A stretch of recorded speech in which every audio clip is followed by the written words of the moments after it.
Hello everyone, this is Somshekar working as Assistant Professor in Ramachandra Engineering College in Civil Department. Today we are going to discuss regarding environmental impact assessment procedure in India and various stakeholders involved in this EIA process. So in previous lecture we discussed regarding the stages in EIA and classification of environmental parameters. Today we are getting to our topic, that is environmental clearance procedure in India. So what is the procedure that is followed in India in order to clear for a particular proposal in India? So this involves the EIA process in India is made up of following. So the EIA process in India is made up of the following phases. First one is screening. And second one is scoping regarding and consideration of alternatives. Third one is baseline data collection. Fourth one is impact prediction. And fifth one is assessment of alternatives, delineation of mitigation measures and environmental impact statement. And next one is public hearing. Next one is impact environment management plan, that is EMP. Next one is decision making. And next one regarding this procedure is monitoring the clearance conditions. So in previous class we already discussed regarding the stages involved in the EIA. So similarly the same process it will follow, but there might be some very minimal changes that will take in place in the India while this EIA process is going on. In previous class we discussed those stages. First one is screening, which is same, and second one is scoping, we already discussed, and baseline data collection, in which the main description of the project, why it is proposed and what is the main duty, what are the characteristics and various data that can be carried out will be taken place in baseline data collection. Next, after getting this data, based on the data, the impacts that will take in place or prediction of the impacts that will affect the environment will be predicted in this stage. Next, we will go for the alternatives in the process, where the problems that arise in the case of a land problem, in the case of any other surrounding area problems or any raw material problems, those for which the alternatives will be taken, and for these impacts the mitigation measures or reduction measures also be taken place. So that is next one. Next, public hearing is nothing but the taking the opinions of the people surrounding that area and also from the NGOs, national government offices. And next one is environmental management plan. That is nothing but after getting all these opinions and decisions, they will make a plan which is that is known as environmental management. After taking all these, the last stage is decision making, where an environmental impact statement will be prepared. These statements will decide how far the company get the approval or the factory will get the approval from the EIA. And after getting the approval, while execution, they will monitor the clearance conditions in order to compare the report that is given by them with the execution problems that are arising in the future, so that the quality can be analyzed. And our next topic is role of stakeholders in the process of EIA. So before going to know the role of stakeholders, we have to know what is meant by stakeholders. Stakeholders are nothing but an individual person or a group of persons who are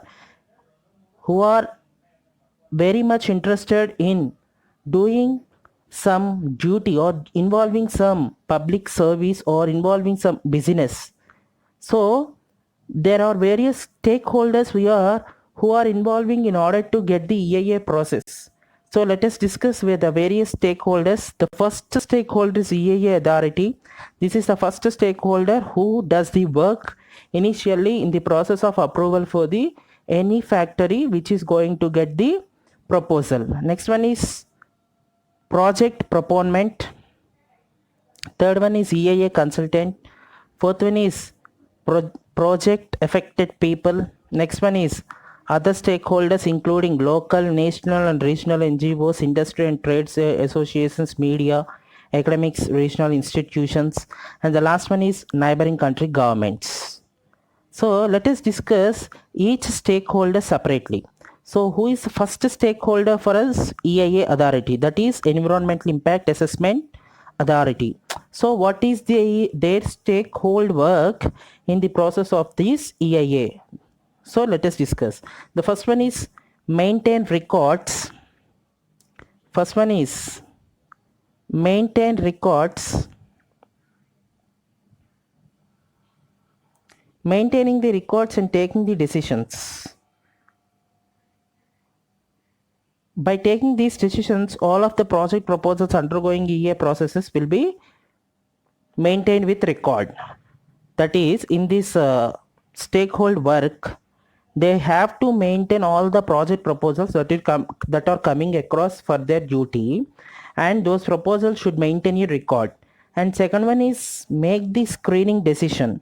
So the screening decision, in which what is the main work of the screening stage, in which high issue proposals or high issue problems will be separated in the lower issues will be separated, and they will consider the higher issues for the further stage to continue, that is screening.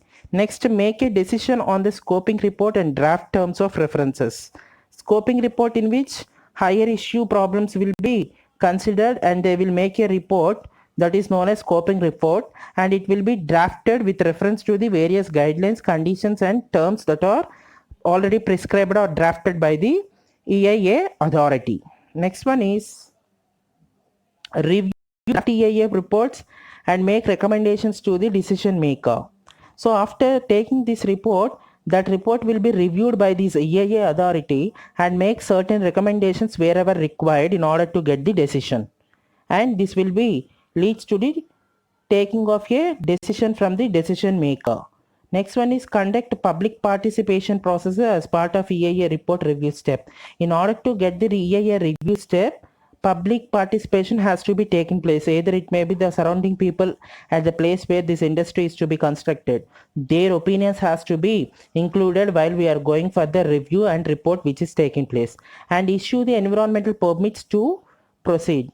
So environmental problems, if there are any, those permits has to be given, and those also included in this report in order to concern the environment also. And the last one is maintain records of all submissions made to the government by stakeholders during the EIA process and how they were considered in the decision making steps. That means the data till all the EIA authority that has taken place should maintain a record of all the data that have taken and that have made, should be submitted to the government by this EIA authority during the EIA process, and those will be considered in decision making steps. So that report should be used as a main report in order to make the decisions by the government, and this report is made by the EIA authority, and that should be submitted to the government. Let us discuss regarding the second stakeholder, that is project proponent.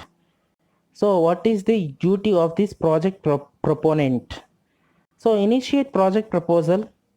That means this project proponent is nothing but the person who want to construct that industry. They will propose that project to the EIA, and they will get the permissions. Those stakeholders are known as project proponent. He initiate that project proposal to the EIA, initiate and comply with the entire EIA process. That means they should reach the EIA board, and they should comply with them in order to complete the EIA process totally with the conditions and terms that are followed by the EIA, especially with the public participation also. That is the main work which has to be done by the EIA authority, by taking the public participation and their opinions and their decisions. And what is the third one? Engage EIA consultant. So EIA consultant means he is the person who is acting as a mediator between the project proponent and the EIA authority. That person will initiate the all work that is needed for a particular industry in order to execute. So he is known as EIA consultant. The person will be engaged between project proponent and the EIA authority. Fund all aspects of the EIA, including public participation in all steps of the EIA process and mitigation and compensation of impacts. Means this fund for all aspects which are to be included in the report by taking the public participation also in all the aspects of all steps of EAA process and mitigation and compensation of impacts. Next one is participate in public participation processes in EAA consultant as necessary. So EAA consultant should participate with the public participation where the opinions of the public from the surrounding people where this industry is constructing should be taken place. Next one is publicly release all relevant information on the project proposal and EAA. So all the information that is gathered by the EAA as well as the project proponent as well as the mediator, that is a project consultant or EAA consultant, that all information on the project should be publicly released without any oblique. There should be transparency. Next, implement all commitments during EAA process and EAMP process. Next, manage and be fully responsible for the development activities and associated social and environmental impacts. So that project proponent and the EAA consultant should manage all the different development activities and associated social and environmental impacts while doing this process. Let's discuss regarding the EAA consultant. EAA consultant lead the process by taking the active participation with EAA authority, who is acting as a mediator between project proponent and the EAA authority from the stage of scoping, investigation and reporting steps. He will liaise with project proponent and other stakeholders, propose and negotiate with the project proponent alternatives and impact mitigation measures. He will propose the project proponent alternatives and impact mitigation measures also. Next, lead public participation processes up until EIA report is submitted. So public participation should be led by this EIA consultant till the EIA report is submitted. Next one is participate as required in public participation processes at the EIA report review and decision steps.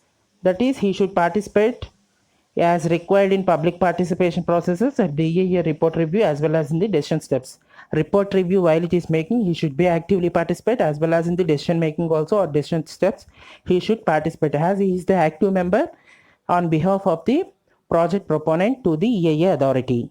Last is maintain records of all submissions made to the project proponent and the EIA consultant by stakeholders during the EIA process and how they were addressed in the EIA report.